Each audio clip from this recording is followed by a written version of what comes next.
Sejam bem-vindas e bem-vindos à Expo ISP Brasil São Paulo 2021. É uma grande honra a presença de todos vocês e nós vamos reiniciar as atividades aqui na plenária com o painel Redes FTTH Neutra.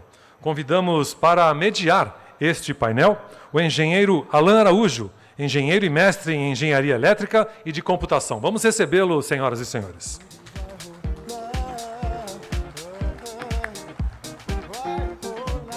Seja bem-vindo, Alan.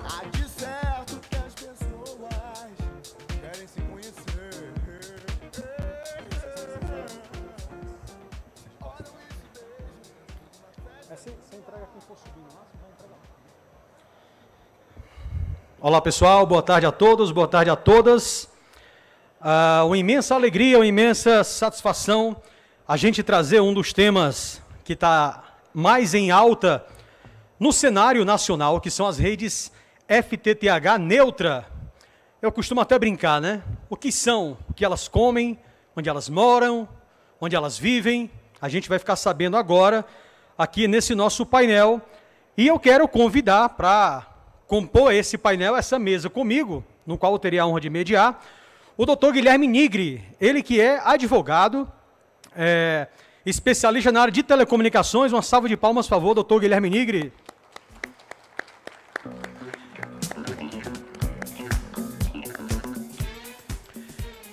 Doutor Guilherme Nigri vai tirar todas as nossas dúvidas com relação à parte jurídica, de como compor o contrato, as relações, como constituir a relação jurídica entre os provedores para compor uma rede neutra. Para tratar da parte técnica, eu quero convidar o meu amigo, também de BH, também mineirinho, Felipe Ursini. Uma salva de palmas, por favor, para o Felipe Ursini. Estou me sentindo o Silvio Santos aqui. Marroi.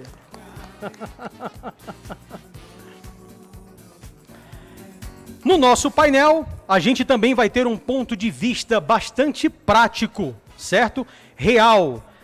Uma das primeiras redes FTTH neutra do Brasil foi feita por esse cidadão, no qual eu tenho uma honra imensa de recebê-lo aqui. Por favor, uma salva de palmas para o Wesley. Valeu, Wesley, da MCD Telecom.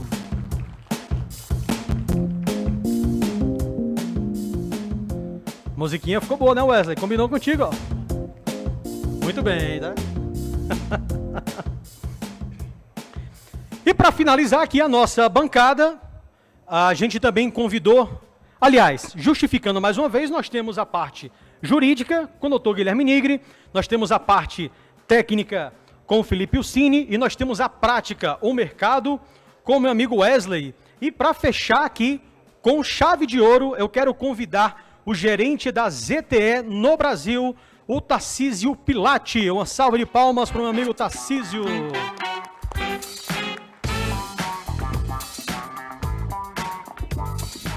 Muito bom, né? O Tarcísio vai apresentar para vocês a OLT da ZTE, que já está fazendo um negocinho chamado slicing. Que vocês vão entender como funciona direitinho quando o Tarcísio for trocar essa ideia. Bom, gente, nós temos 60 minutos para apresentar esse painel. Caso vocês tenham alguma dúvida, por gentileza, no decorrer do tempo a gente vai tentar abrir um espaço para vocês, para a gente tirar essa dúvida direta. Nós temos aqui mercado, técnico, indústria e jurídico. Então é um painel que a gente espera ter um alcance bem interessante. Para começar, eu quero convidar o meu amigo Felipe Ursini, e aí eu quero pedir ao pessoal da mesa, por gentileza, para colocar o slide do Felipe Ursini. O que é rede neutra? Há uma definição para isso, ainda tem muita dúvida sobre como funciona essa tal de rede neutra.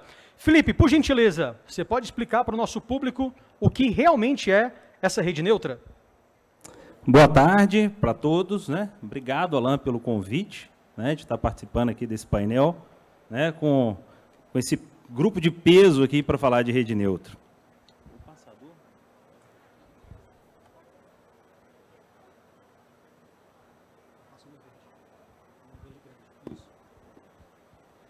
Pessoal, aqui brevemente, para quem não me conhece, né, meu nome é Felipe Ursini, né, eu sou CEO da empresa Interrede e da Fursini. Eu estou aí há 15 anos no mercado de telecom, né, já algumas pessoas me conhecem por consultoria, por treinamento. Quem ainda não me conhece, é um prazer, né? Estarei aqui nos 2 dias de evento, será um prazer conversar aí com vocês. Eu falo que papel aceita tudo, e aí eu gosto sempre de colocar o seguinte, eu gosto de colocar ali os números, né? O que eu faço hoje? Que, na verdade, a gente tem que ser medido pela nossa capacidade de executar. Tá? Então, hoje, né, eu administro equipes, né, que gerenciam mais de 300 mil usuários conectados à rede, são mais de 2 milhões de projetos em rede aprovados em concessionárias de energia e mais de 300 gigas de tráfego hoje, né, gerenciado pelas nossas equipes lá em Belo Horizonte. E aí eu queria fazer o convite para a gente se aproximar mais, né? Vocês pesquisem lá, Felipe Ursini, me sigam. Nós temos um canal também no YouTube, que é Provedor Regional Negócio. Então, nossa proposta aqui hoje é falar sobre rede neutra. Mas antes da gente falar propriamente de rede neutra, a minha proposta aqui era a gente traçar um perfil de negócio. Como é que está o cenário hoje? Primeiro, a gente entender por que rede neutra hoje né? Primeiro, a gente falar que rede neutra não é algo novo. Já é algo em telecomunicações que já nasceu com telecomunicações. As redes, elas já são compartilhadas. O nosso desafio aqui hoje é falar desse momento, principalmente entre os ISPs, porque as grandes operadoras já fazem isso há bastante tempo. Então, nosso desafio é falar aqui sobre a rede FTTH. E aí, para a gente chegar, por que isso é legal para o ISP hoje? Por que rede neutra ela não é o futuro, ela é o agora? Nós estamos num momento de mercado, é algo que eu escuto constantemente conversando com parceiros do momento de mercado, sempre que eu converso com eles, falam assim, eu estou cansado, eu vou vender minha operação. Vocês escutam isso normalmente? A gente está no momento de fusões e aquisições, é o momento de mercado. Acho que todos aí passam por isso, ou pensam em vender, ou já receberam propostas, e hoje o mercado está muito aflorado em relação a isso. Mas aonde surgiu o mercado dos ESPs? As grandes operadoras foram incompetentes? Essa aí é um ponto que é muito também debatido, né? Os provedores regionais, eles cresceram dentro de um mercado, dentro de um momento onde não havia conectividade, certo? As grandes operadoras, elas foram incompetentes? Eu, particularmente, acredito que não. Se a gente for analisar o PIB do Brasil, o PIB está concentrado aonde do Brasil? No Sudeste. Ao ponto que fazer grandes investimentos em infraestrutura num país que é continental, a gente sabe, existem estados aqui que são tamanhos de países na Europa. São investimentos muito grandes. E o mercado, quando a gente fala das grandes operadoras, ele é um mercado pautado em números, em resultados. Então, investe-se aonde, para ela, é dito que vai ter um retorno financeiro. Aí sim, nasce o mercado, né, dos provedores regionais, que é atuar dentro dessas frentes. Eu costumo dizer assim, haja dinheiro para poder investir em infraestrutura num país tão grande como o nosso. E aí abre-se o mercado para telecom, baseado na Lei Geral de Telecomunicações, que é meados de 2000, final dos anos 90, né, que abre então esse mercado e aí começa-se a explorar esse mercado de telecom. Tendo em vista que a gente está falando ainda de uma época que pouco se acreditava que a internet ia vingar. Tá? Muitas empresas gigantescas aí sofreram o que é chamado de efeito Kodak, deixaram de existir porque não apostaram no modelo da internet. E aí, eu acho que isso tem tudo a ver com o cenário que a gente vai falar aqui de rede neutra. Eu tive o prazer, né, eu presenciei muitos provedores regionais iniciando sua operação. Tive esse privilégio. Vim até para São Paulo, estava conversando com um colega, né, um amigo que trabalha comigo, e a gente estava falando, você lembra o X provedor? Ele fez treinamento de microtik com a gente em 2014, hoje ele está com operação com quase 100 mil clientes. Então, é um prazer imenso, né, ter participado de muitos projetos desses, mas muitos me perguntavam assim, Felipe, qual a cidade que ainda não está fibrada? Porque eu quero entrar nessa cidade. Felipe, qual a cidade não está vendendo internet? Eu costumo dizer hoje é o seguinte, se vocês conhecem essa cidade, vai lá e fibra logo. Mas não vou falar que é um momento que não existe cidades que não estão fibradas, que não têm internet, mas é pouco comum hoje cidades que não tenham mais internet, não tenham mais conectividade. Ao ponto que a gente chega no momento de mercado, que eu costumo dizer que o mercado não aceita mais amadores. Como assim? Antigamente, quando você fibrava uma cidade, era só você nessa cidade. Então, você e mais você e pronto. Você não precisa se atentar ao comercial, você não precisava se atentar tanto à infraestrutura na sua cidade, você não precisava se atentar, você fibrava, colocava uma CTO, né, ou colocava um rádio e pronto, você vendia. No momento que a gente está hoje, muitos de vocês, eu tenho certeza, vocês têm 3, 4, 5 concorrentes diretos que são ISPs. Vocês estão competindo na mesma região, com a mesma infraestrutura, em fibra ótica. E é o ponto que a gente vai chegar nisso. E aí os desafios técnicos, eles foram superados. Todo mundo já entendeu como que passa fibra, qual o equipamento. Antigamente o nosso desafio, nós íamos muito em eventos, procurar qual que é o tipo de solução que vai suportar X capacidade. Eu costumo dizer que esses desafios, já, claro que nós temos muita evolução ainda, que é normal, nós estamos no mercado de tecnologia, mas esses desafios eles foram superados. O nosso grande desafio hoje é, o mercado não vai aceitar mais amadores, você vai ter que ser muito competente na área de venda, na área do marketing, na sua infraestrutura, na área de atendimento ao cliente. Então, é o que eu disse, as grandes operadoras, por que elas não atenderam o Brasil inteiro? Porque elas tiveram uma visão de mercado que elas vão atender onde dá mais recurso para ela, onde ela tem retorno financeiro. E o momento que a gente vive é o momento que vocês estão construindo rede em localidades, dividindo o mercado. Quando, na prática, a internet, na prática, ela virou um commodity. Isso é ruim? Por um lado, sim. Você vende algo que, como você vender feijão, como você vender saca do café, arroba do boi, é a internet. Por um lado, ela é ruim. Ele é um produto que você não consegue diferenciar tanto. Porém, ele tem um lado positivo disso, porque ele é um bem de necessidade, tá? Mas hoje, na prática, as conexões que são feitas, você não vende internet, você vende conteúdo. Você está vendendo transporte a conteúdos diretamente dentro da sua rede. E aí, gente, tem um cenário que é... Eu não sei se vocês têm indicadores, eu vou falar sobre esses indicadores. O risco está cada vez maior.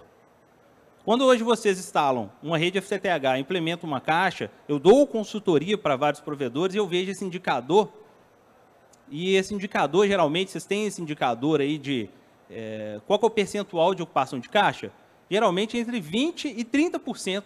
Ou seja, vocês têm portas em CTOs que estão lá vazias, não estão sendo utilizadas e estamos ainda no cenário onde nós estamos tendo vários provedores competindo e construindo uma rede em cima da outra. E o grande desafio disso tudo, poxa, meu provedor poderia ser enorme, mas muitas das vezes está ligado à captação de investimento. O mercado não está aceitando amadores, e principalmente no âmbito financeiro. Se você não tiver um bom planejamento financeiro hoje, porque eu vou falar desse indicador aqui, que é o CAC, o custo de aquisição de novos clientes, está ficando cada vez mais alto, tá? E se você não tiver um bom planejamento financeiro, você vai se enrascar nisso, porque o maior custo que tem é você fazer a ativação. Ativar a nova rede, novos backbones para colocar esses clientes dentro da sua base. E a gente entra naquele velho cenário de provedor. Tudo aumentou de preço. A gasolina aumentou o preço, vamos colocar assim, entre os commodities, entre parênteses aqui. Tudo aumentou de preço. A gasolina aumentou, o etanol aumentou, tudo aumentou de preço de menos o valor do mega, né? Então, vocês estão ou com o mesmo valor que vocês estão praticando, ou alguns locais eu vejo que tiveram redução e estão aumentando o valor do mega. Então, a gente não consegue sofrer esse reajuste. Mas por que isso acontece? Lei de mercado. Porque tem muito. Tem muito provedor concorrendo um com o outro em regiões. Na época, quando você não tinha concorrente, você colocava o preço que você queria. Eu tenho provedor que cobrava ativação R$600 para ativar cliente. Hoje isso é impossível. Tá? Quem está cobrando R$100, assim, tá guerreiro hoje em dia, num mercado aí, onde está com grande competição. E muitas vezes de graça. Então, isso hoje praticamente é impossível. Isso aumenta o valor, né, o CAC, né, que é o custo de aquisição de novos clientes. E aí, vocês não estão conseguindo aumentar, né, o seu markup, a sua margem de lucro dentro da sua empresa, ou aumentar seu ticket médio, porque tem muito. E, se a gente for ainda falar de rede neutra, a gente tem um grande desafio que é de infraestrutura. Essa é a realidade hoje de muitas cidades brasileiras. A ocupação dos postes. Né? E a gente sabe que a norma lá, a BNT, se não me engano, a 15.214, ela preza que podem existir 5 ocupações no poste. Podemos dizer que 4, porque uma fica com a empresa de concessão, né, das antigas empresas de telecomunicação. Então, a gente entra num grande desafio, regularização. Se ainda a gente for aprofundar em regularização, as redes subterrâneas, que é para você deixar o seu provedor devidamente licenciado, ela pode aumentar em até 100 vezes o custo né, de construção de redes. Então, né, para você passar um poste, acho que todo mundo aqui sabe, vocês têm que ter o projeto aprovado de uma concessionária de energia. 2, existe uma norma, né, que vai normatizar isso e as concessionárias de energia vão ainda colocar acréscimos aí dentro dessas ponderações em cima dessa norma, exigências específicas. E aí é o ponto que eu falei, só podem ter 5 ocupações por poste para você ser regularizado. E aí, esse aqui são os indicadores hoje que eu vejo entre as consultorias que eu estou prestando, são os indicadores que eu vejo que mudou muito a realidade. O CAC, que é o custo de aquisição de novos clientes. Isso vai variar de região para região. E se também você for considerar nesse custo de aquisição de clientes, equipamentos como o ONU, tá? O drop, equipagem, isso eu não estou falando de construção de backbone ou da construção da rede de acesso FTTH.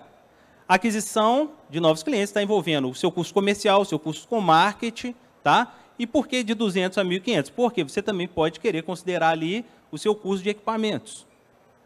O seu churning, que é a perda que você tem. Então, não adianta você colocar na sua base, vender 100 planos e perder 100 planos, né, 100 assinantes. Então, esse churn é a perda, que atualmente, entre os provedores, né, de uma forma geral, está aí entre 5% a 10%. O índice de inadimplência, em algumas regiões, está muito alto, né, isso aí... isso depende muito de região, como que é a sua atuação ali no âmbito financeiro, administrativo, entre 2% a 10%. E o LTV, que é o tempo médio de vida que o cliente fica na sua base. Hoje, com muita oferta, esse tempo de vida do seu cliente ficava ali em média, que é no Brasil, que é 4 anos, tem reduzido. Ele fica pulando entre provedores. E aí, né, o ponto da regularização que eu disse, quem chega primeiro bebe água limpa. Ou seja, o primeiro que chega e regulariza, ele aprova e está regular. E o que isso muda? Muda nesse indicador aqui. Ó, tá? Lembra que eu falei que nós estamos num mercado de fusões e aquisições? Todo negócio tem que ter um valuation, tem que ter um valor.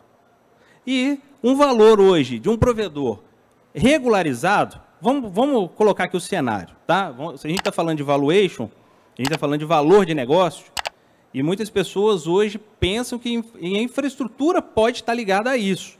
E pode mesmo. Mas o que vale mais na sua rede é seu cliente. É o seu cliente que vai determinar isso. Nós temos 3 níveis hoje. A gente está falando de mercado de fusão e aquisição. Nós temos 3 níveis hoje para você entender, né, esse cenário aí. O primeiro, provedores pequenos, vamos colocar assim, com menos de 5 mil clientes, eles vão estar dentro desse grupo ali, ó. Grupo ali que está entre R$ 1.600 a R$ 2.400, não, perdão, entre fibra informal, entre R$ 1.000 e R$ 1.600, R$ 1.800 por assinante. Ele está ali como informal porque a regularização está envolvida nisso. Nós temos hoje a gente fala de vários fundos fazendo aquisições de provedores que compram esses provedores, essa base de clientes, torna-se uma base maior para vender para uma empresa ali, ó, que está dentro de um formato ali já de IPO ou uma fibra, né? Por quê? Para ele vender, ele está comprando os provedores, mas os assinantes dessa base, criando uma base maior e vendendo para grandes grupos. Tá? E, né, isso, o mês passado, tá, essa notícia aqui, né, as 2 grandes operadoras, não vou citar nomes aqui, lançaram um fato relevante no mercado que pretendem fibrar 90% do Brasil até 2025. Eu, particularmente, não acredito nesse número, mas elas lançaram aí fato relevante. Então, né, a rede neutra não é uma novidade, isso já acontece, por exemplo, na rede móvel e tal, o FTTH é uma novidade, né, que fica viável entre os provedores regionais, né, dentro desse novo cenário, porque muito diminui-se o risco. Tá? Então, eu vou explicar o conceito, mas um dos princípios é você diminuir o risco. E você escala os seus serviços, tá, a nível nacional, praticamente.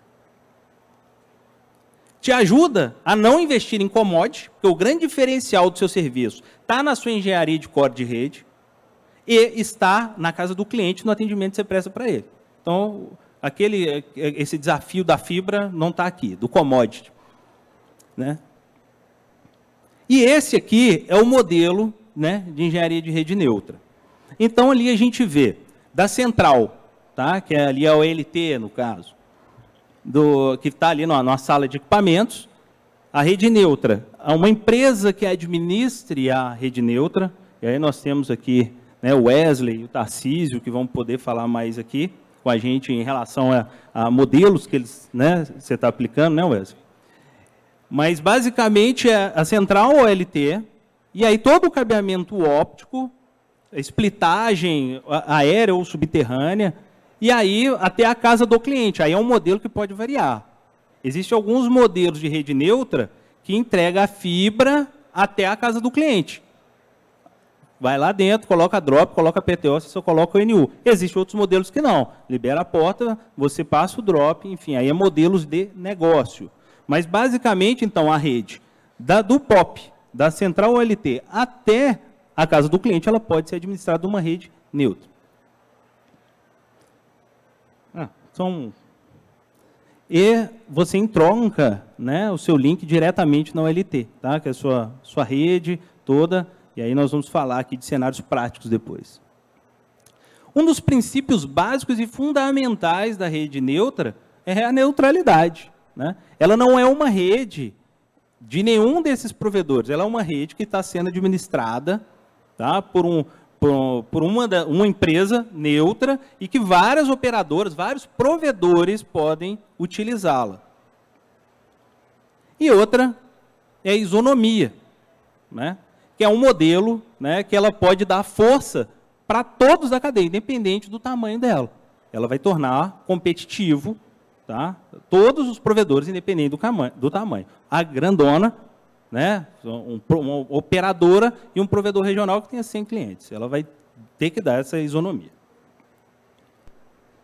Como estruturar, né, uma rede neutra? E aí a gente vai ter aqui, né, especialistas também falando, mas, no meu ponto de vista, estruturar uma rede neutra, primeiro, são em parcerias bem consolidadas. Tá? Empresas bem consolidadas no mercado para poder gerenciar, né, essa rede. Você não vai querer colocar o seu cliente em qualquer rede, na mão, né, de qualquer pessoa administrando. Eu acho que esse é o grande desafio. É a formação de alianças e boas parcerias para se estruturar um modelo legal de redes neutras. Porque não adianta você ter garantia no contrato se ele não cumpre. Ah, vai ter punições, mas está ligado, ao meu ver, muito a essas alianças. E o que eu particularmente acredito, né, é sobre esse cenário onde se existe uma empresa, tá, que não tem interesse direto em utilizar a rede neutra. Isso eu, Felipe, particularmente acredito e que vejo de forma bem interessante. Né? O modelo onde, Felipe, nós temos aqui 3, 4 provedores que vamos fibrar um determinado local. Vocês já pensaram, talvez, primeiro, identificar se existe alguma empresa que vocês podem utilizar a rede neutra? Ah, não tem. Vocês já pensaram em constituir, talvez, uma empresa para a construção de redes neutras, onde todos ali têm voz? Pode ser um modelo. Tá? As grandes operadoras, aí, o mercado está cada vez mais voraz. Né? Então, basicamente, aí, Alan, era esse ponto que eu queria explanar aí sobre negócio, né? Queria dar palavras aí aos colegas. Muito bom. E segura um pouquinho aí, que tem umas perguntas boas aí para ti, que você deixou um monte de gancho muito bom para fazer perguntas. O Felipe fez uma introdução muito boa, né, sobre funcionamento da rede neutra, sobre a parte de mercado, e ele falou de uma coisa que eu acho muito interessante e de muita valia, na verdade, duas. Primeiro, é o grande excesso de lotação nos postes. E segundo, é a quantidade de portas que não estão em uso nos provedores. Para dar um exemplo claríssimo, lá na minha rua tem 20 casas e tem uns 6 provedores que atendem, cada um com uma CTO de 1 para 16. Então nós temos 20 possíveis clientes e mais de 100 portas disponíveis de rede PON. Ou seja, a conta absolutamente não fecha. Não fecha. É o indicador que eu te falei. Se você for pegar provedores, a grande maioria é indicador entre 20% e 30% de ocupação. É interessante que poucos anos atrás era 70% essa taxa média de conexão. Exatamente. Que é a Home Passage. Eu queria passar a bola agora para o amigo Wesley, e já eu quero ouvir também o Tarcísio daqui a pouco. O Tarcísio vai complementar muito bem a parte do Felipe. O Wesley, foi ele quem ativou, dentre os provedores regionais, né, não operadora, uma das primeiras redes neutras do Brasil. E ele está localizado no DF, né, em torno de Brasília, em torno de Brasília, e também atende ali algumas cidades no sul de Minas. E aí o Wesley, eu estava conversando, tive a oportunidade de tomar uma cerveja com ele um tempo atrás, lá na casa do Arles, por exemplo. A gente estava conversando sobre a ideia dele. Eu perguntei, Wesley, eu vou fazer essa mesma pergunta hoje para ele responder para vocês. Wesley, o que foi que te tocou para poder você fazer uma estrutura, fibrar uma cidade toda, não ter o mínimo interesse de cliente residencial, em contrapartida, convidar os provedores da região, os provedores da cidade, falar assim, olha, você não precisa puxar o seu cabo, já tem uma rede puxada, as portas já estão abertas, nós já temos taxa de penetração muito boa, você vai só conectar seus clientes e usa a minha rede. E aí ficou, inclusive, um preço justo. Então, eu vou fazer de novo essa pergunta. Wesley, o que te tocou, assim, como é que funciona no teu arranjo, no teu modelo de negócio, essa rede neutra? Boa tarde. A gente conversou lá naquela época e eu te expliquei, é o seguinte, no mercado, eu gosto mesmo de trabalhar com o B2B. Eu não sou do residencial, não é o meu foco de atendimento. E adquiri uma empresa em 2018, no entorno de Brasília, que já tinha uma rede FTTH e atendia cliente residencial. Como não era o meu foco, o residencial, e eu preciso que uma cidade tenha muitos provedores para que eu possa vender link para os provedores. O que eu vi acontecendo ao contrário, porque com algumas grandes empresas fibrando as cidades, os provedores menores estavam acabando, diminuindo, tá perdendo força no mercado. E eu com uma rede parada que eu não tinha interesse de explorar. Então eu tive a ideia de compartilhar essa estrutura, pegar esses provedores que tinham 10%, 15%, 20% de cobertura na cidade e proporcionar a eles 100% de cobertura. A partir desse momento, foi surgindo algumas outras oportunidades, a gente foi expandindo a rede. Hoje a gente tem umas 10, 12 cidades no DF e algumas cidades de Goiás, Minas, no intuito de trazer esses provedores, tanto grandes quanto menores, para usar uma estrutura e escalar mais rápido. Porque uma empresa hoje, para fibrar, Brasília é uma cidade muito grande. Se você quiser fazer 100% de Brasília, você vai demorar uns 3, 4 anos, mesmo investindo muito. Então, hoje, as empresas que procuram a MCD em Brasília, a gente já entrega uma rede grande, com uma penetração de 80%, que a gente tem o intuito de que não falte porta para ninguém. Então, a gente já entrega uma estrutura pronta e o provedor ele tem que focar naquilo que é mais importante para ele, que é o cliente. O provedor hoje, quando aluga uma estrutura nossa, a gente já entrega algumas soluções para ele, como TV, alguns SVAs, telefonia, o próprio link.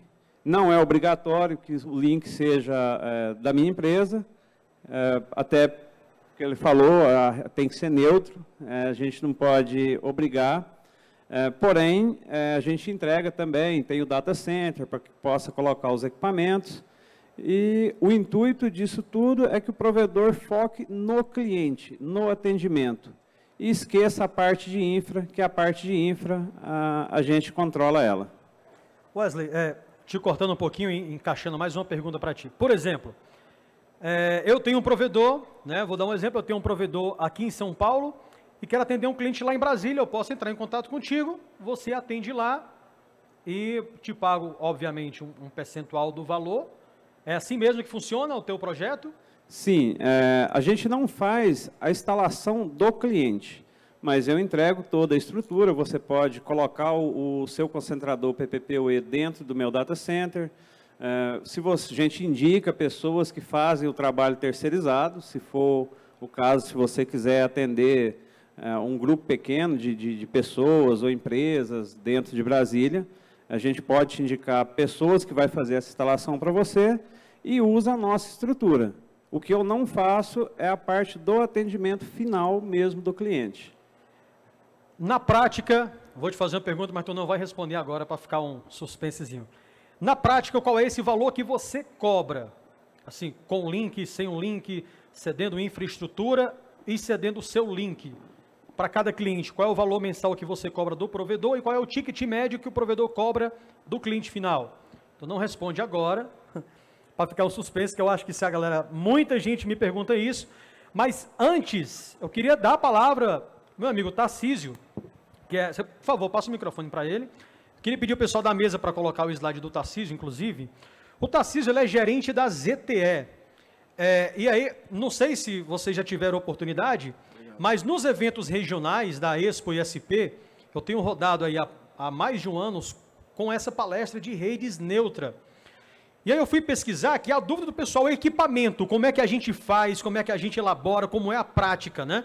Vamos fugir do conceito, não vamos ficar só no conceito. E aí eu encontrei essa solução da ZTE, né, que a ZTE no Brasil tem parceria com a Multilaser, que inclusive estão expondo aqui no evento. Eu queria saber do Tarcísio. Tarcísio, do ponto de vista de equipamento, qual é a solução que a ZTE tem para colocar em prática o conceito que o Felipe trouxe, né, e a execução que o Wesley também trouxe? Por gentileza, você pode mostrar essa solução? Pois não. Boa tarde. Bom, então eu sou o Tarcísio Pilati, né, sou gerente da área técnica da ZTE. Um prazer estar aqui com os demais colegas aqui do painel. Muito obrigado pelo convite, ficou realmente honrado. Estamos aqui representando também a Multilaser, né, que é o nosso distribuidor desse tipo de produto. E já faz 3 anos que a gente introduziu no Brasil a série Titan, tá? Que a gente também chama de série C600, C6XX. E essa série ela já veio nativa com suporte a slicing. Tá? Então, o que acontece? Para você compartilhar a infraestrutura e dar maior condições de autonomia para cada provedor, para cada ISP, é legal que a OLT tenha a capacidade de ter, subdividir em virtual ULTs, tá? E cada virtual ULT vai ser representada por um slicing em inglês é fatia. Então, é como se você pegasse uma porção de recursos, de capacidades da OLT e alocasse para um provedor, e outros recursos para outro, e outros para outro, e assim por diante. O mais comum é suportar até 4 slices, tá? Até 4 ISPs, e nos projetos mundiais sempre isso foi suficiente. Então, como vocês podem ver ali no slide, a figura central é uma única OLT. Tá? Nós temos uma única OLT ali, mas cada OLT ela é subdividida ali nesse exemplo em 3 slices. Então, você tem uma condição, quer ver, aqui é interessante nesse slide, fala que você pode subdividir o OLT em nível de porta, PON, porta GPON, porta XGS PON. Né? Você pode fazer isso a nível de cartão. Você pode ter um cartão dedicado a um ISP, um outro cartão. Os nossos cartões têm 16 portas. Que seria a placa, né? Isso, que seria a placa, né? E então você pode ter isso a nível de placa, nível de porta, PON, a nível de ONU, tá? E não seria muito lógico, mas até a nível de... Se você tem várias portas no ONU, você consegue fazer slice até por nível de portas de ONU. Então, é muito flexível, tá? E o mais legal é que você consegue alocar recursos de forma dedicada. Então, você vai ter lá um grupo de portas PON e etc. E você vai ter um uplink só para você, por exemplo. Tá? Então, você pode ter um uplink só para você. E aí, vamos supor que eu tenho 4 ISPs nessa OLT. Uma eu posso estar trabalhando com camada 2, no uplink, G8032, alguma coisa assim, protocolo de anel. Na outra eu posso estar com roteamento IP, na outra eu posso estar com outro protocolo. Né? Então, a gente pode ter um rodando...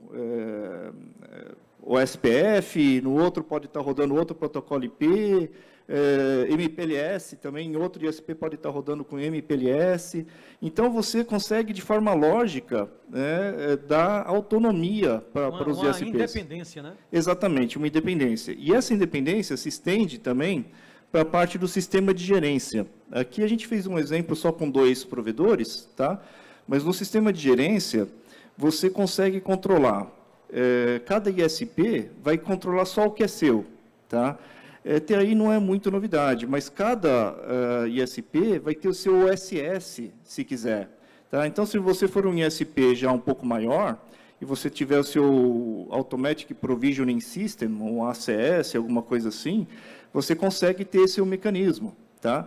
Então, você tem as Northbound Interfaces do sistema de gerência, você pode ter TL1 para um lado, SNMP para outro lado, você pode ter XML de provisionamento para outro ISP.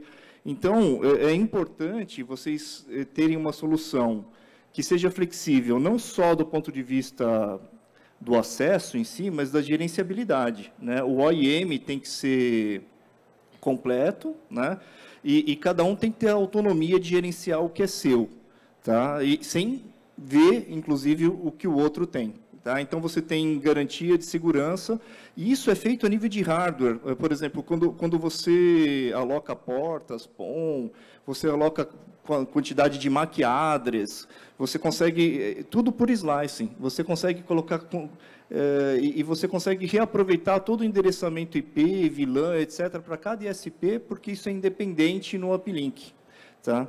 Então, o que eu sugiro também é que vocês pensem num fabricante, por exemplo, como a ZTE Multilaser, né, que é amplamente reconhecida por ter interoperabilidade. Porque se você vai trabalhar com 3, 4 ISPs, pode ser que um queira comprar ONU da ZTE. O outro pode querer comprar de um outro concorrente, o outro pode de mais um outro. Tem muitos fabricantes, né? E você tem que ter interoperabilidade com todos, comprovadas, e a gente tem, por exemplo, isso é super exigido nas grandes operadoras, e a gente está presente em todas as grandes operadoras aqui no Brasil, e a gente tem interoperabilidade comprovada, garantida, amplamente testada com muitas ONUs, né? Então, as nossas OLTs são testadas com muitas ONUs e com muitos sistemas de provisionamento automático. Então, a gente é muito interoperável do ponto de vista de gerenciamento e do ponto de vista lá na casa do usuário das ONUs. Tarcísio, tem uma questão que, inclusive, eu falo muito para a galera, né, nos meus treinamentos que eu faço Brasil afora. O pessoal pergunta muito qual é a melhor marca de ONU, e aí a resposta é aquela, poxa, essa pergunta é relativíssima, né? Nem relativa, né? Mas eu costumo dar uma dica de, por exemplo, escolher umas ONUs que tenham chip ZTE, porque provavelmente ela vai ter uma interoperabilidade bastante avançada. E você tocou num ponto muito interessante, a ZTE está se tornando muito segura nesse sentido, porque ela é agora o próprio fabricante do chipset principal. Tá, o chipset principal a gente fornece para vários fabricantes no mundo. A ZTE, hoje em dia, é um dos grandes fornecedores de chipset no mundo. A ZTE se tornou uma grande fábrica de chip também, além de ONU e tudo mais. A gente, além de ser sempre o número 1 ou 2 mundial em FTTH, em CPE e em OLT, a gente também é em 5G. A gente sempre está entre os top 2 do mundo. Né? E tanto no 5G, a gente que tem a tecnologia mais avançada de ponta do mercado, a gente traz isso também para a parte de FTTH.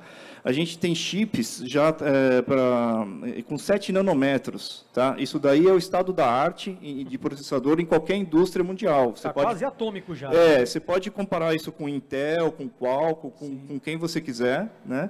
E no 5G, o ano que vem, a gente já equipa os equipamentos, por exemplo, com 5 nanômetros. O nível de integração é extremo. Tá? E para quem gosta de economia de energia, a gente gosta de falar, todo mundo fala que é green, né? Mas se você pesquisar bem, você vai ver também que a ZTE é o que tem menor consumo, né, em todas as tecnologias, tanto no FTTH, no 5G, em tudo quanto é solução. E a gente tem uma série de protocolos, e uma das condições são esse alto nível de integração dos chips e miniaturização dos chips, que consome cada vez menos energia. E consumir menos energia hoje é muito bem-vindo, né? É muito bom. Eu tenho infinitas perguntas aqui para o Tarcísio, mas a gente tem que fazer a mesa girar, né? Eu tenho mais uma pergunta para ti, Tarcísio, que eu vou fazer daqui a pouco, né? Que é, por exemplo, o exemplo do Wesley, né? O Wesley, digamos que ele tem 4 provedores parceiros na base dele. Então, esse produto que você está mostrando dá uma segurança enorme, né? Porque a virtualização hoje, ela é comum de acontecer no concentrador. Seja PPPoE ou qualquer outro tipo de protocolo que o provedor utilize. Então, quando uma pessoa, digamos assim, tem acesso ao OLT, ela acaba vendo todo mundo que está ali provisionado na OLT. Com essa sua solução, fica tudo completamente independente, que traz mais segurança. Muita segurança. E mais sigilo. Exatamente. Né, para as interoperações. E é garantido, os recursos, uma vez segregados, eles são garantidos a nível de hardware. Né? Então, não tem como um pular dentro da banda do outro e etc. Né? Se você estiver compartilhando uma mesma porta PON, você tem como segregar o que você tem de banda em hardware para cada um mesmo. Tá? Então, é um hard QoS extremamente confiável. Muito bom, muito bom. Informações valiosíssimas que a gente está recebendo aqui hoje, e eu também sendo surpreendido, que a gente não combinou muita coisa antes não, tá? Então eu estou bem surpreendido e bem satisfeito com esse resultado. Na rede neutra, quero a participação agora do meu amigo Dr. Guilherme Nigri. A rede neutra, Guilherme, a gente está começando a entender aqui, né, a gente como pessoal, que a rede neutra é o fato de você ter uma estrutura física, uma infraestrutura física e várias operações lógica atuando naquela estrutura física, né? Então, isso gera uma insegurança jurídica. Então, não vou dar o exemplo do Wesley, que o Wesley não faz isso, né? Obviamente.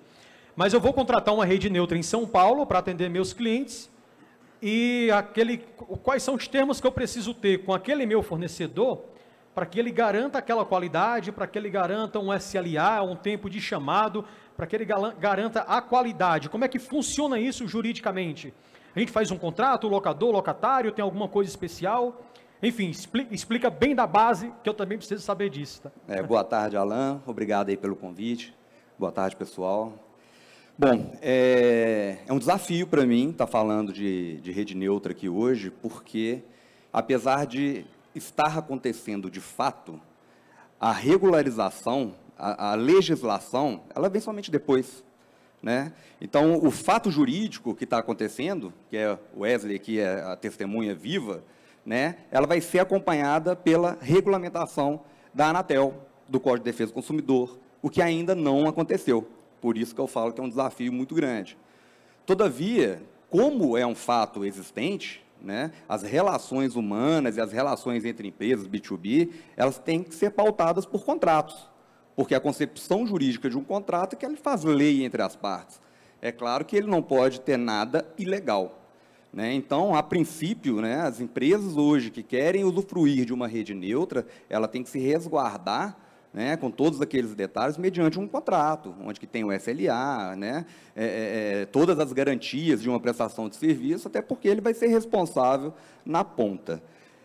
Antes desse painel, teve um outro que, inclusive, que eu participei, conversei aqui com o superintendente da Anatel e questionei ele a respeito, inclusive, como a Anatel está vendo a questão da rede neutra. E ele me pontuou duas coisas. Falou, a gente vai ter uma empresa que vai ter toda uma rede passiva, e aí ele pode fazer a locação dessa rede. Questionei, porque você tem a rede, você tem praticamente o que é definido no serviço de comunicação multimídia. Né? Você tem ali uma rede onde que vai ter a possibilidade de transmissão e recebimento de dados multimídia. Ele falou assim, agora, se essa rede for passiva, ela não tiver, a pessoa pode locar. Caso não, se ela for ativa, aí nesse caso estaríamos incorrendo também no serviço de telecomunicações. E isso é muito interessante, que isso me jogou lá no passado, onde que antigamente a rede... Onde começou tudo, né? Exatamente, porque quando começou tudo, a gente tinha uma rede, que era de telefonia, e os provedores faziam as conexões. Né? Então, a gente tinha vários provedores de internet trabalhando em cima de uma rede de telecomunicações que era de telefonia. E aí, hoje, a gente está vendo a roda girar. E ela gira de tal forma que ela fica quase que o inverso, porque a rede que era de telecomunicações, hoje ela pode virar uma rede neutra e de ser um ativo para locação. Ela deixa de ser telecomunicações do que era antes. E a internet, que antigamente era um serviço de valor adicionado, que agregava essa rede, passa a ser o serviço de telecomunicações. Então, assim, acredito, né, que os advogados, os juristas, eles vão debruçar em cima disso, porque realmente a roda girou. Né, e as definições, elas foram evoluindo, ao ponto de virar exatamente o inverso do que era no início. Muito interessante, né? A gente viver de dentro e acompanhar essas mudanças, que a gente ouve muito, né? Época de faculdade, época de vida, a tecnologia muda de tanto em tanto tempo. Aqui a gente está vivendo isso, exatamente isso, né? Guilherme, eu tenho mais uma pergunta para ti, até para a gente dar uma equilibrada de ficar 2 a 2 aqui para todo mundo, né? Nos contratos de compartilhamento de postes com as concessionárias, que o Felipe, inclusive, mencionou muito bem, das 5 vagas, mas aquele poste tem 822 cabos, estou dando exagerada, mas nem tanto, né? Alguns lugares acabam ficando assim.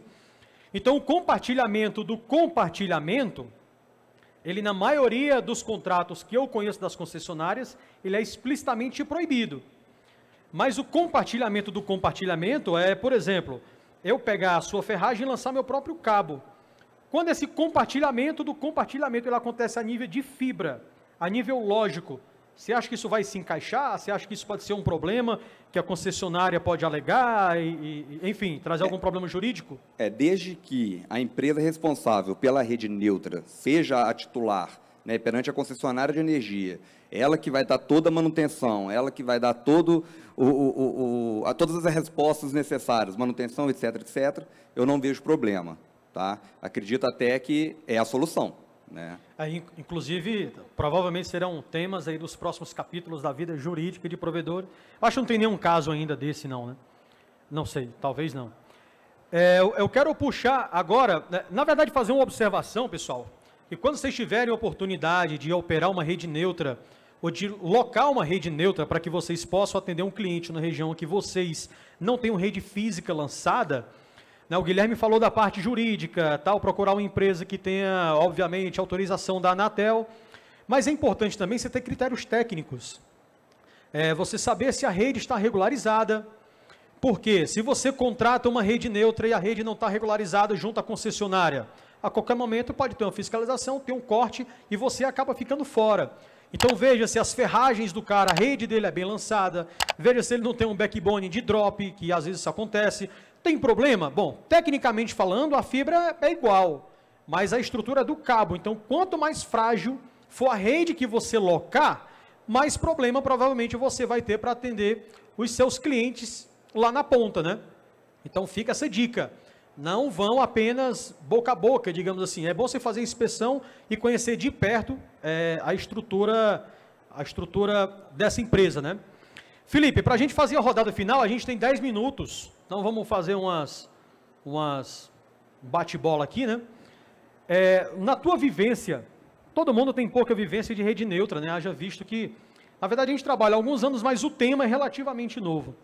No teu dia a dia, o que é que você tem encontrado de desafio e de solução para isso? Você tem algum cliente que já está operando dessa forma? Você já opera dessa forma? Eu, particularmente, né, é algo muito novo, né? Tenho casos, né, mas ainda muito voltados a backbones. Acho que isso é o mais natural em todos os provedores. Não é a FTTH. Acho que provedores em Belo Horizonte, o ano passado, nós montamos 96 quilômetros de rede nesse modelo. Precisávamos montar backbones e falou assim, poxa, por que a gente não junta e monta junto, né, esse tipo de infraestrutura? FTTH é um dos pontos, dos pilares, que eu acho que, como eu estava dizendo aqui, é mais importante, ter uma empresa neutra, como é o caso do Wesley, que ele citou aqui. Ele é uma empresa voltada a B2B, ele não vai competir diretamente com o mercado de quem está ali na rede neutra. Porque, de repente, tu pode estar preparando o teu próprio concorrente e sabe onde é que estão os clientes. Exatamente, e o desafio é quem vai cuidar dessa rede. Se ele atende o mercado B2C, sempre vai ficar aquele, ao meu ver, aquela pulga atrás da orelha. Sim. Né? Se você tem um mecanismo, uma empresa neutra, de fato, que não tem um interesse ligado, que é o princípio da rede neutra, que é a neutralidade, né? E que possa administrar, acho que esse é o fundamental. E essas parcerias que eu fiz em Belo Horizonte, particularmente o ano passado, foram pautadas em cima disso. Nenhumas não eram concorrentes, eram também empresas no segmento de B2C, e a gente construiu redes e trajetos juntos, né, para poder fazer esse atendimento. Só falando um ponto interessante aqui, que estava falando de regularização, sobre a questão do poste. A questão de regularização, as concessionárias de energia, algumas delas ainda, tem a questão, né, de sublocar a rede, que você citou muito bem, mas também existe quem a empresa é autorizada a subir no poste, né? Então, tem que tomar esse cuidado, que eu acho que é importante também a gente alertar. Se você não faz ativação de cliente, você não tem um cadastro, por exemplo, na CEMIG, que é bem particular nosso lá de Minas Gerais. Para você subir no poste, você tem que ter o contrato de compartilhamento, você tem que ter essa autorização. Então, mesmo que você não tenha a rede, você tem que se cadastrar lá para você, né, atender os requisitos dele para você subir no poste. Tá? Entendi, interessante. Wesley, das consultorias que eu tenho prestado aí nos últimos anos, eu tenho percebido que o custo cliente, o custo operacional cliente, quando você pega todas as despesas, link, compartilhamento de postes, se a empresa for do Simples Nacional, obviamente, porque senão ele vai incidir ali em torno de 30% de CMS. Estou colocando empresa do Simples que não paga esse CMS absurdo, né? Então, esse custo completo gira em torno de R$30 a R$40 normalmente de cada operação, né? Ou seja, antes disso, ainda tem todo o CAPEX que o cliente tem que fazer, que o provedor tem que fazer, lançar backbone, lançar distribuição, caixa de emenda, splitter, CTO, etc, etc, etc. Como foi o modelo de negócio que você encontrou? Se você quiser falar de valor, fique à vontade, se não quiser também fique à vontade, óbvio. Como foi o modelo que você encontrou que ficasse justo e interessante para os dois lados, já que é o jogo do ganha-ganha, ou seja, não é ganha-ganha pejorativo, é que se você ganha e o provedor ganha, todo mundo ganha, então é bom para todo mundo. Sim, Quando eu comecei a fazer esse trabalho, eu me coloquei no lugar do provedor também. Hoje a gente tem uma degradação de preço muito grande no mercado. A gente está vendo empresas trabalhando com R$ 49,90, R$ 59,90. Isso prejudica o mercado, porque quem está trabalhando de forma certa, que está pagando todos os impostos, que está regular com o contrato com a companhia de energia, não vai conseguir fazer esses mesmos valores. Então, hoje, eu cobro R$ 20 por cliente se o link for comprado na minha empresa. Se o link não for comprado, é R$ 25 pelo aluguel da porta. Hoje, se você colocar o preço do link e o valor da porta, vai sair mais ou menos R$ 40. R$ 35, R$ 40, dependendo da região, que é o uso médio de link por cliente. Então, a pessoa tem que trabalhar pelo menos R$ 80, R$ 90. É o que eu acho que, assim, de certa forma, segura o mercado para que não vire também... eu não posso colocar uma empresa lá para vender internet de R$ 50. Vai virar bagunça. Aí é o jogo do perde-perde, né? Aí todo mundo vai perder. Exatamente. É interessante, né? Essa pergunta foi a pergunta que eu mais ouvi nesse 1 ano de palestra que eu fiz de rede neutra. Eu ficava segurando, eu tinha essa resposta e eu deixei para responder ela hoje. Então, vocês têm aqui na mão já equipamento, modelo de negócio, jurídico, dicas, inclusive referência de preço na prática. Eu fiquei surpreso quando você me falou. É muito interessante, pô. Eu vou te alugar uma porta de R$ 20 sem ter que puxar a minha infraestrutura? Pô, nem compara, né? Não tem cabimento. Se você pensar, é muito barato. Sim, óbvio, está muito bom. Porém, para mim, eu olho o lado que eu estou atendendo o meu cliente, que são os provedores, estou fortalecendo os provedores e eu ganho no volume. Eu tenho 10 pessoas usando a mesma rede, cada um põe 500, 1.000 clientes. No final, a gente ali numa cidade pequena consegue 10.000 clientes, 8.000 clientes. O consumo de link sobe, o preço que você paga de link baixa, você tem uma carteira maior, então para você agregar um SVA é mais fácil. Exato. E fica bom para todo mundo. Sim, sim. Eu estou com o olho aqui embaixo no celular, mas não estou respondendo o zap não, estou olhando o tempo, que a gente tem mais 3 minutinhos. Eu vou dividir aqui para o Tarcísio e para o Guilherme, tipo, de frente com o Gabi, rapidez, tá? Pergunta primeiro para o Guilherme. Guilherme, já que você tem também a ISP Consultoria, né, que é um escritório de bastante confiança de contabilidade no Brasil, nasce um novo desafio, que é como vai ser emitida essa nota fiscal, como é o faturamento que vai ser disso, né? Quais impostos irão incidir? Vai ser um desafio. É um desafio, mas a princípio, né, a gente não pode também inventar moda. O provedor que atende o usuário final, ele vai emitir a nota modelo 21, tá? E a empresa que for fazer a rede neutra, ela vai, se ela for, igual eu falei antes, se ela tiver a rede passiva, ela faz a locação. Se não for passiva, ela vai ter que também emitir uma nota de telecomunicações. Prego batido e ponta virada. Por enquanto, a princípio, sim. Se tiver alguma decisão mais para frente, palestras, aí a gente vai atualizando. E o que é mais importante aqui, deixando como recado final, é a questão do contrato. Tá? O provedor que ele fosse submeter a uma rede neutra, ele tem que ter um contrato muito bem elaborado, com todas as cláusulas ali, para atender o interesse de ambas as partes, para que depois não haja nenhum tipo de arrependimento, que aí eu acho que o desfazimento desse negócio pode ser um problema muito grande. Pode ser bem custoso emocionalmente falando, né? E financeiramente também. Tarcísio, desse teu equipamento da ZTE, Multilaser ZTE, ele já está em operação no Brasil? Tem muita gente que usa, pouca gente usa, está chegando agora? Tá uns minutinhos finais aí para a gente debater isso. Muito amplamente implantado, né? Tanto de provedores de todos os portes, inclusive operadoras grandes. Falando de operadora grande, por exemplo, né? A TIM fez um spin-off e criou a FiberCo, que é uma empresa de rede neutra, onde o principal cliente é a própria TIM. Essa chave foi virada esse mês, né? E eles herdaram já uma rede lá, com algo entre 300 e 400 OLTs já fornecidas, todo com capacidade de slicing, e as novas POs, assim, já vem direto da Fiberco, então eles continuam comprando as OLTs, né? Isso a gente fornece também para a Oi. A Claro não tem ainda essa parceria com redes neutras, mas a gente tem lá também implantado com capacidade de slice, uma quantidade muito grande de OLTs. Então, a gente deve ter alguma coisa assim, acima de 1.000 OLTs implantadas no Brasil com essa capacidade. Nossa, né? muita coisa. Então, se a gente consegue fazer isso bem em redes complexas, né? A gente, por exemplo, na China, a gente tem isso também na China Telecom, uma das maiores operadoras do mundo. Só, né? Então, se a gente consegue fazer isso em operadoras grandes, cheio de complexidade e exigências, a gente consegue tirar de letra em todos os tamanhos de provedores, porque a gente está muito bem posicionado junto com a Multilaser para atender desde o pequeno, médio, grande, qualquer tipo de SP. A gente está muito bem estruturado e já temos footprint em todos os tamanhos aí de SPs.